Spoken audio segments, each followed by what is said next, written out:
Hello and welcome to Encore. Our guest today symbolizes the power of literature, which she captures in her internationally acclaimed memoir, Reading Lolita in Tehran. Through her powerful storytelling, she invites readers to embark on a journey to discover Iran beyond clichés, shedding light on the experience of women in Iran and their quest for freedom. As a professor and a book lover, she sees herself as a founder of a new republic, the Republic of Imagination. Azar Nafisi, welcome and thank you for being here. It's an absolute pleasure to be here conversing with you. Oh, thank you. So first of all, congratulations on receiving the Tao Book Prize. How does it feel to be recognized for your moral but also artistic value? Well, it reconnects me to the world that I love.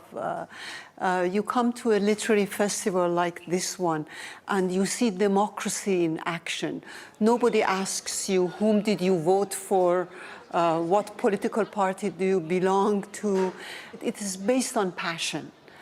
And that is how I feel. I mean, I feel so elated by meeting all these intimate strangers. Intimate stranger, that's how you describe your readers. Yes, because you're sitting in metro or a plane or a bus, and somebody is reading your favorite book, and you start talking about the book, and pretty soon you're talking about your children, and there is this amazing bond between a reader and a writer, and readers constantly redefine the work and show the writer the corners that she did not know about. You are a professor. Your work as an author, you're also a reader.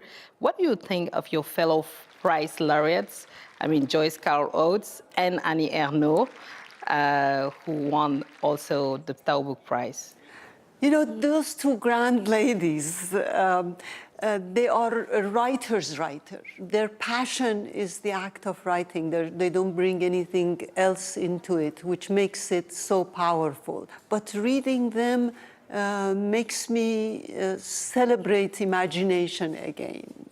As an acclaimed writer, advocate for freedom of expression, what are your thoughts on the current situation in Iran? Last year, some might foresee a revolution, and yet, months later, the regime is still in power.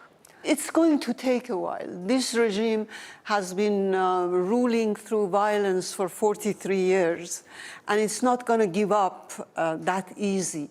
But the difference between this uprising and the former protests, the Iranian people, because over the past 43 years, they have been protesting every few years, you know. The difference now is that people have lost their fear of the regime. But the regime is now the weak one. And the only thing they have in their arsenal is violence. That is the only language they speak. While there are millions of people coming into the streets, singing and dancing and drowning the sound of bullets. So I have a lot of hope for this uprising. In your novel, the first one, Reading Lolita in Tehran, you provide a glimpse into the life of Iranian women in their struggle for self-expression in the 80s and in the 90s. Would you say that what happened in Iran and what's happening now could be labeled as a feminist revolution? And it's the first time that the revolution is led by women. It is a feminist revolution. And you can tell by the slogan. I mean, woman, and then linking life to freedom. So freedom for women is not just a political thing. And this struggle is not just a political thing. It's existential. Because this regime wants to control everything that we are, and it wants to reframe our identity to the extent that it's addressing women's bodies. It wants to take hold of their bodies, mind, and soul, and it can't. In this book, The Republic of Imagination, you explain that even in democracies, you can face censorship. Like you did, you arrived in the US in 1997. Tell us how.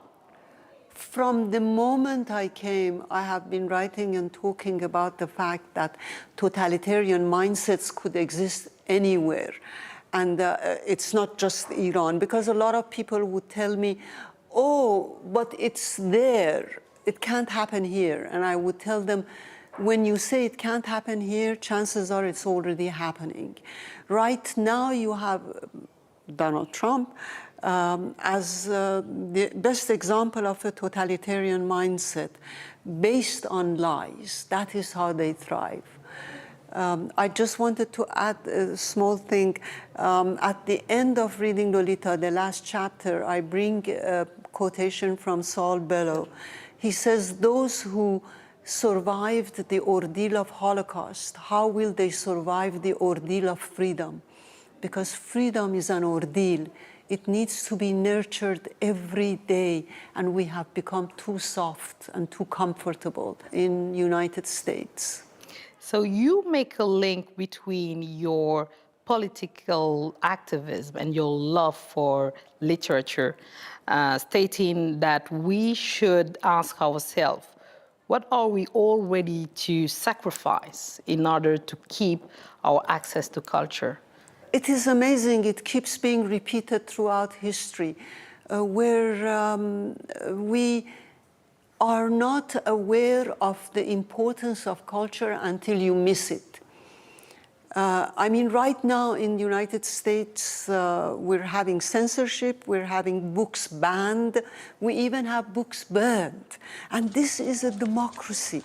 This is where freedom of expression was given birth to. And it is so frightening to me. I keep telling them, in Iran, repression is obvious. In Iran, they kill writers, they execute them. In the United States, they don't jail them or beat them up, but one of the worst things that they do is become indifferent to them. Not reading books means the end of books. You need constantly to be refreshed through the eyes of new readers, you know. In the last book, you also enlighten the fact that sometimes, maybe it's not a way of censorship when they revise the text, the author's books. What do you think about it? It is a form of mutilation. I mean, they are killing the book. They do what the Islamic Republic does to women. They want to reframe us, reconstruct us from, according to their imagination. And changing books, revising books is the same. A book is a living thing, and we need to treat it in the same way. So my last question is very simple. How do we get a passport to the Republic of Imagination? I need mine. Tell me. You already have the passport. Oh, thank you. All you need, you know, Republic of Imagination is not based on the limitations that reality puts on us: nationality, race, gender, language, religion, ethnicity. Republic of Imagination, your passport is your passion for books, passion for imagination and ideas. Wow, that's so well said. Thank you. Thank you, Azar Nafisi. I consider myself as a full member of the Republic of Imagination. Yes, we're citizens together. Thanks a lot. Thanks you for watching as well. Thank you.